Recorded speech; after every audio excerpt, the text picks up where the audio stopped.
Isaiah 41, verse 10 says, "Fear not, for I am with you. Be not dismayed, for I am your God. I will strengthen you, yes, I will help you. I will uphold you with my righteous right hand." Isaiah is writing to a people who are coming out of captivity. And for the first 39 chapters of the book of Isaiah, it is full of woes, full of negativity, full of doubts, full of fears, full of hard times, full of adverse times. But when we reach chapter number 40, there's something that changes. As in the 40th chapter, it begins to take a turn, and beginning in that 40th chapter,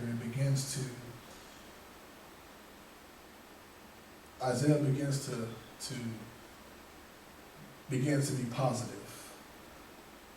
We're not sure what happens, but something happens around that 40th chapter to where Isaiah's pen begins to write positive things. And in this 41st chapter,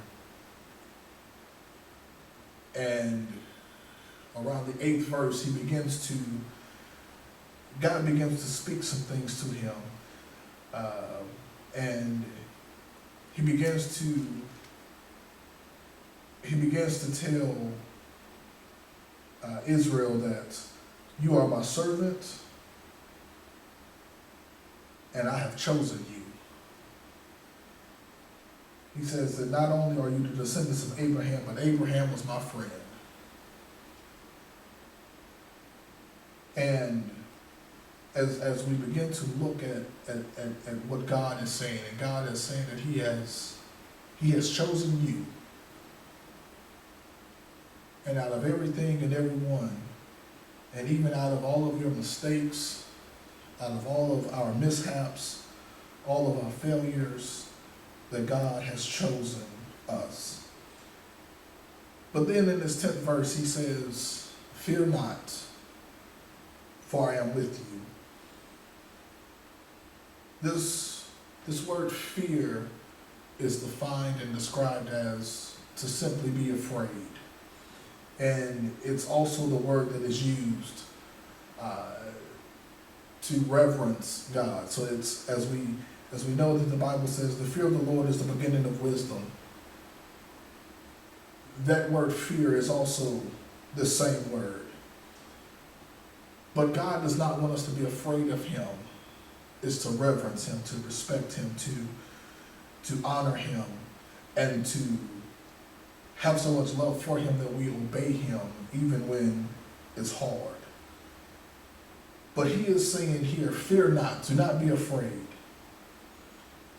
That no matter what you may see, no matter what you may face, don't be afraid. As He told his servant Jeremiah, do not be afraid of the people in their faces. So God is saying this also to us. So fear not.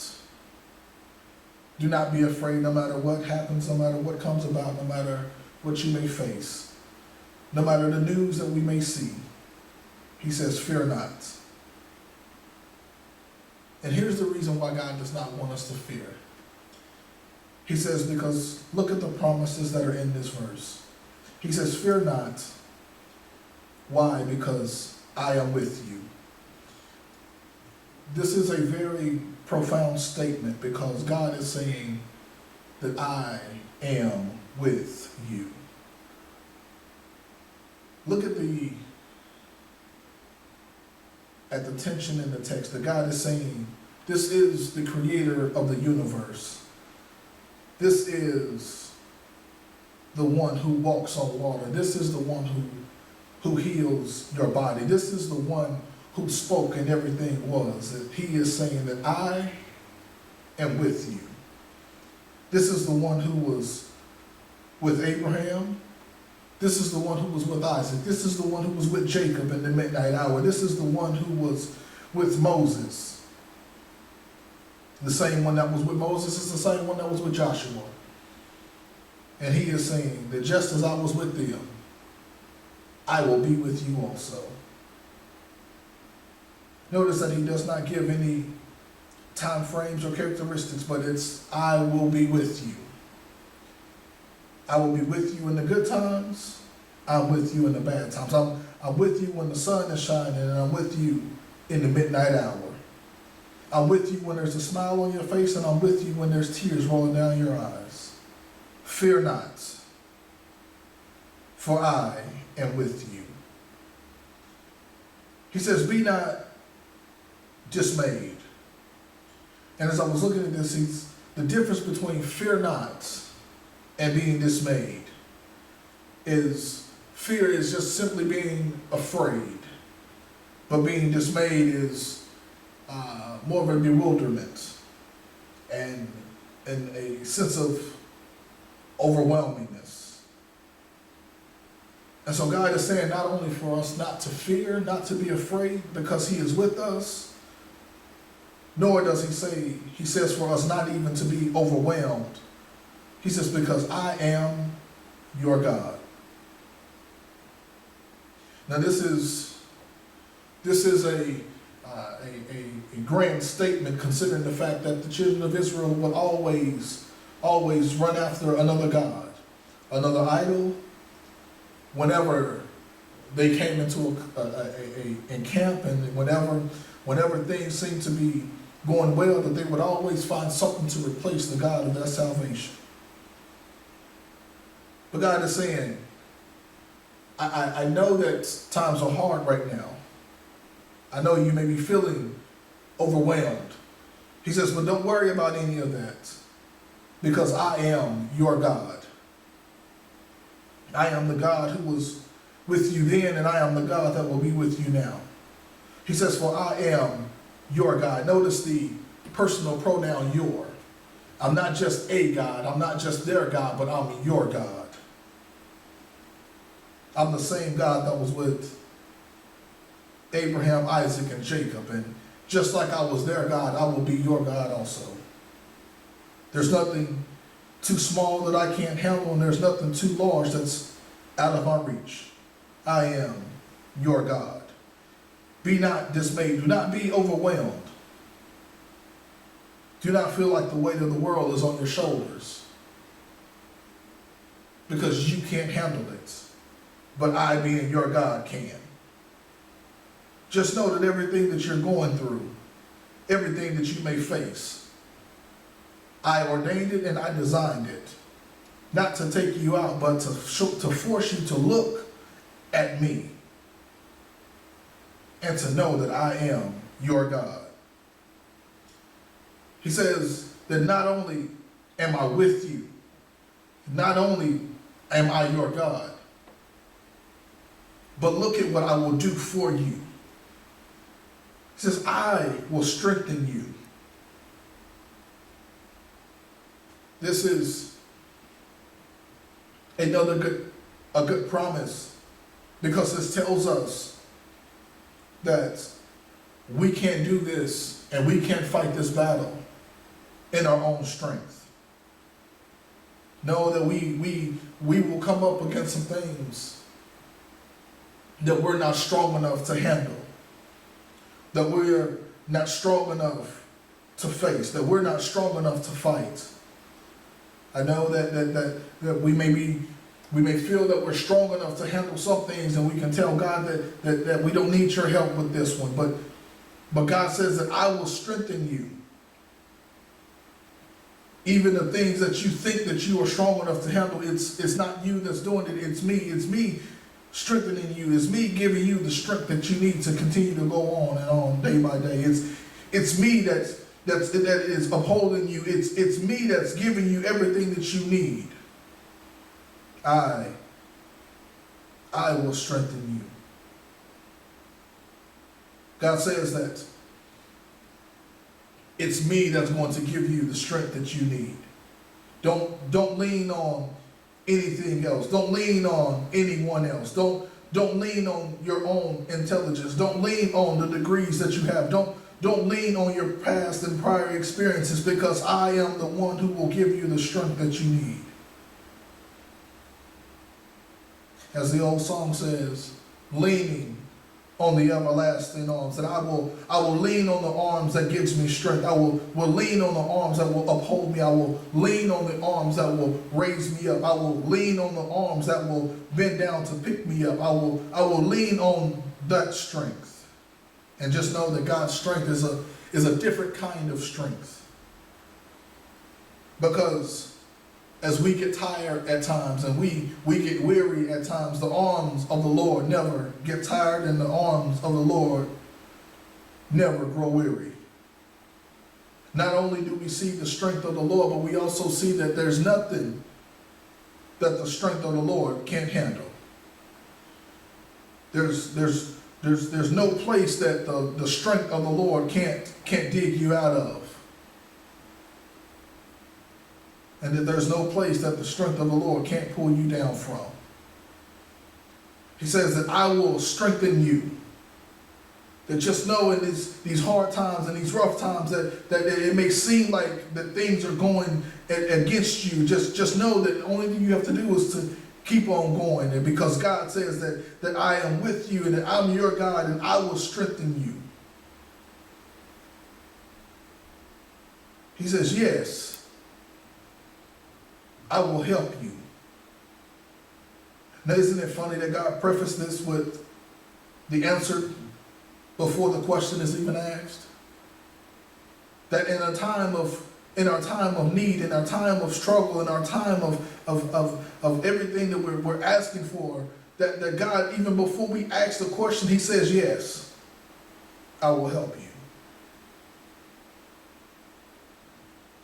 Now, even though God answers the question before we ask it, that still does not mean that we don't have to ask the question. But God is saying that even though before we even come to Him and ask Him for help, that He is answering the question, yes, I will help you. Because God is sovereign, He knows everything. That He knows that we will need help, when we will need help, and how we will need help. And He knows exactly how much help we will need. God says that yes, He says that I will strengthen you. Not only will He strengthen us with that physical strength, but He will even strengthen us to give us the strength to help, to ask for help. I know sometimes that we may be too proud and to ask for help. But God says that I will give you the strength to humble yourself, to ask me for help. He says, yes. Yes, yes, I will help you. God says yes before we ask the question. Yes, when we ask the question. And yes, while we're asking the question. I will help you. Notice God says that I will help you, not that I will do it for you. That God says that I will help you.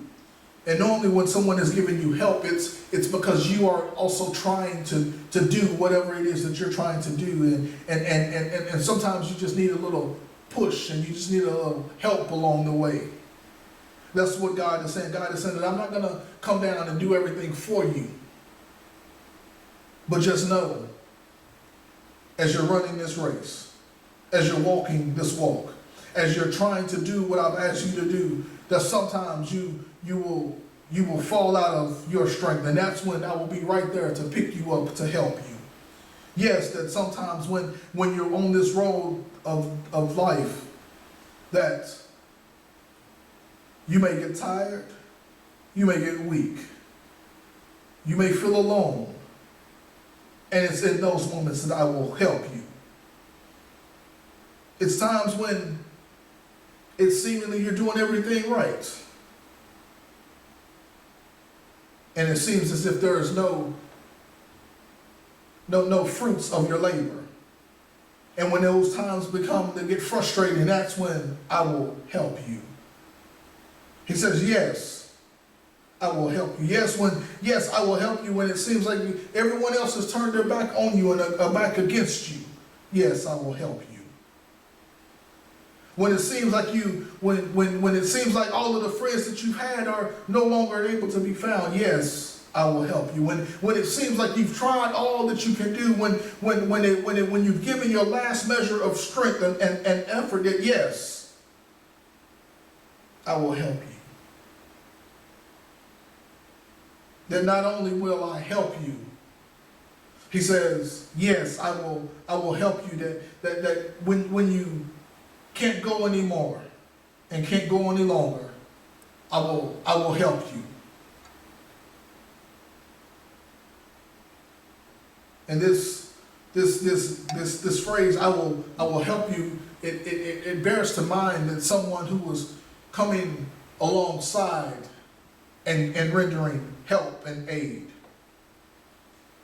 One of the first things I think of is running a race. And the runner gets injured. And then you see someone coming alongside of them, puts their arms around them,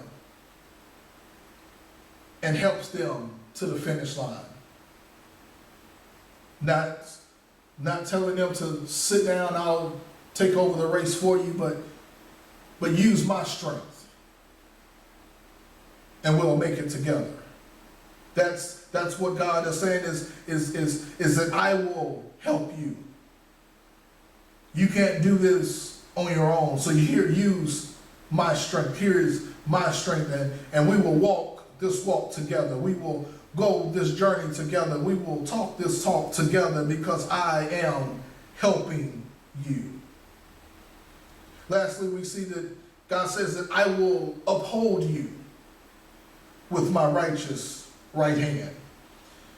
The God is saying that not only am I with you, not only am I your God, that not only will I strengthen you and not only will I help you, but I will uphold you.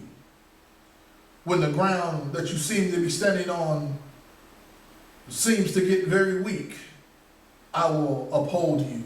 When the things that you leaned on seem to get a little wobbly, I will uphold you. When it seems like those things that were always there as a secure foundation, that when they begin to crumble and fall and fade, that I will be with you and I will uphold you. God says that I will uphold you. I will be the one to steady you. I will be the one to get you back on your feet. That when I will be that sure, that sturdy, that sound foundation. I will be that base that you need. That I will be everything that you need up under your feet because I am going to uphold you. I know things may be dark and dreary right now. We may not know what tomorrow holds, but we know what God says is, I will uphold you. I will be the one that's holding you when everything else lets go. I will be the one to keep you when everything else fades away. I will uphold you. If you notice in all of these promises, there's nothing that God says for us to do. That these are unconditional promises, that they are, we don't have to do anything for God to be with us, for God to be our God, for God to strengthen us, for us to have help in God, and for us to be upheld by God. And God does not say, if you do this, then I will do that. No, God is saying that I am with you, that I am your God, that I will strengthen you, that I will be your help, and I will uphold you. He says that I will uphold you with my righteous right hand. that we see that everything in God and everything about God is righteousness. That there is no sin in God, that there is no sin close to God, and that God has no darkness in him. He says that I will uphold you with my righteous right hand. And if we know anything, that the right hand is symbolically known as the strength of God. So he said that I will uphold you with my strength. And just know, no matter what happens, no matter how long it takes, doesn't matter what's going on in the world, God says that I am with you, that I am your God.